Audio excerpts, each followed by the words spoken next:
ఓం నమ శివాయ. అరుణాచలంలో జరుగుతున్న కార్తీక దీప బ్రహ్మోత్సవాలలో భాగంగా 6వ రోజు రాత్రి వెండి అశ్వవాహన రథముపై శ్రీ సోమాస్కందమూర్తి అమ్మవార్లు, మిగిలిన వెండి రథాలపై వినాయగర్, సుబ్రహ్మణ్యర్, చండికేశ్వర్ల పంచమూర్తులను వెండి రథాలపై ఊరేగించడం జరిగింది. రథాలపై ఊరేగింపుకు ముందు మహాదేవునికి అర్చకులు కర్పూర హారతులతో ఘనంగా నీరాజనాది కార్యక్రమాలు నిర్వహించారు. తర్వాతి రోజు అంటే నిన్న ఆదివారం ఉదయం కొత్త రథాలపై స్వామివారిని 7వ రోజు ఊరేగించడం పరిపాటి. కార్తీక దీపోత్సవాలకి అరుణాచలం వెళదాము అనుకునే భక్తులకు ఒక ముఖ్య గమనిక. కార్తీక దీపం డిసెంబర్ 3వ తారీఖు సాయంకాలం 5:45 అరుణాచలం కొండపై వెలిగిస్తారు. అది మొదలు సరిగ్గా 10 రోజుల పాటు అంటే 13వ తారీఖు డిసెంబర్ వరకు ప్రతిరోజు సాయంకాలం 5:45 ఆ అఖండ జ్యోతి దర్శనం అరుణాచల గిరిపై మనకు దర్శనమిస్తుంది.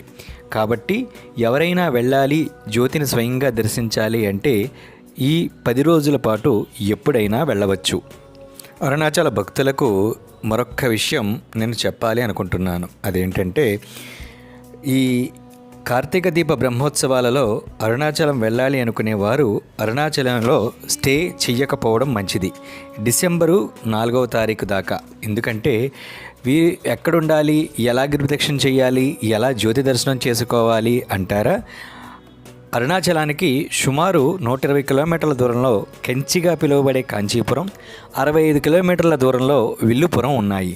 అక్కడికి ముందుగా మనం చేరుకుని అక్కడ స్టే చేసి బస్సు మార్గంలో అరుణాచలం వెళ్ళి వస్తే తక్కువ బడ్జెట్లో మనకు స్టే దొరుకుతుంది. ఈ సమయంలో అరుణాచలంలో స్టే దొరకడం చాలా కష్టంగా మారిన విషయం అక్కడ. అదేవిధంగా అక్కడ చాలా ఖర్చు ఎక్కువగా జరుగుతుంది ఈ వారం రోజులు కూడా. భక్తులు ఇది గమనించి దాన్ని బట్టి మీ ప్రయాణ వేళలు మార్పు చేసుకోగలరు.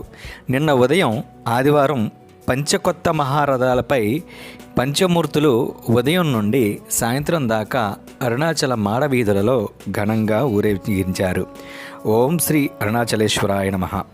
ఈ వీడియో అరుణాచలం దేవస్థానం వారి సౌజన్యంతో.